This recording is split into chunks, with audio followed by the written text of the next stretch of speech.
isang sikat na 33-year-old PBA reporter at isang kaka-18 taong gulang na college basketball player. Pag-ibig nga ba na walang pinipiling edad o isang malinaw na paglabag sa profesionalismo at etika? Netizens nag-react.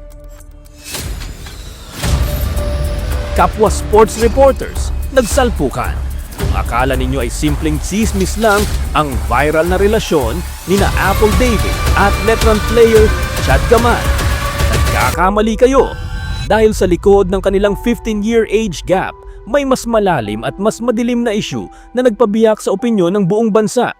Ano nga ba ang buong katotohanan sa likod ng kontrobersyang ito?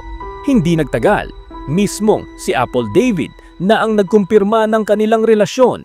Sa isang eksklusibong pahayag, inamin niyang risky relationship ito dahil sa agwat ng kanilang edad. Pero hiningi niya ang respeto ng publiko dahil pareho naman na silang nasa legal na edad. Sabi pa niya, nag-click anong gagawin ko? Masama bang bigyan ng chance yung nag-click anong gagawin ko? Nag-click what am I supposed to do? Pero lalong nag-alab ang issue nang sumabat ang dating PBA reporter na si Ira Pablo. Sa isang kontrobersyal at ngayon ay deleted post, tahasang kinuwestiyon ni Ira ang professionalism ni Apple. Sinabi niya na alam ng marami kung paano umasta si Apple sa paligid ng mga manlalaro at tinawag pa itong produkto ng isang broken system sa sports media na nagpapasahod o nagpapahalaga sa maling asal. Dito na nahati ang opinyon ng publiko, hati ang internet sa dalawang panig. Ang mga kritiko, binabati ko si Apple at pinararatangan ng grooming. Sabi ng ilan, kahit pa legal age na si Chad na 18, may malaking power and maturity imbalance. Si Apple ay isang established media personality na, habang si Chad ay isang estudyante pa lamang na nagsisimula sa buhay. Ang mga nagtatanggol, para sa iba, nasa legal age na si Chad. Sabi nila, kung ang sitwasyon daw ba ay binaligtad, matandang lalaki at mas batang babae. Ganito rin ba katindi ang magiging galit ng lipunan? Kung consensual at legal, wala raw dapat pakialam ang publiko. Sa kabila ng matinding pambabatikos, tila dedma at unbothered.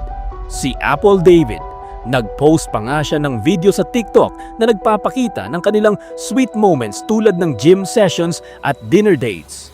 Sa huling pahayag niya tungkol sa mga aligasyon ng grooming, sinabi lang niya na wala sa qualifications niya ang mga ganitong paratang. Gaya ng sinabi ni Apple, sila lang daw na mga netizen ang nasa stress. I guess, kahit anong ingay gawin nyo, kahit paabutin nyo pa sa kabilang universe tong issue, kahit ano pang bashing yun sabihin nyo, saan kayo aabutin yan? Kayo lang yun nasa stress. Kayo lang yun nasa stress. Sige kayo, magmumukha kayong 33. Masistress kayo, magmumukha kayong 33. Lalo kayong hindi ko gustuhin ng younger, a little younger lang. Huwag yun akong tularan na super young. You have a choice not to date an 18-year-old.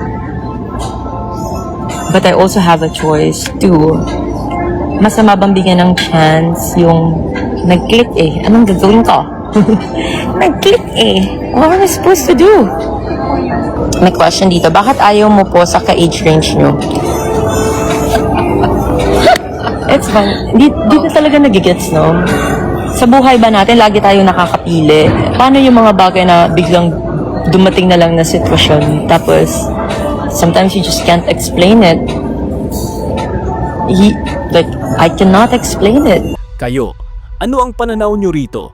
Tanggap nyo ba ang ganitong age gap basta't legal age? O tingin ninyo ay may linya na nabibreach pagdating sa profesionalismo? I-comment ang inyong opinyon sa ibaba. Huwag kalimutang mag-like at mag-subscribe para sa iba pang updates.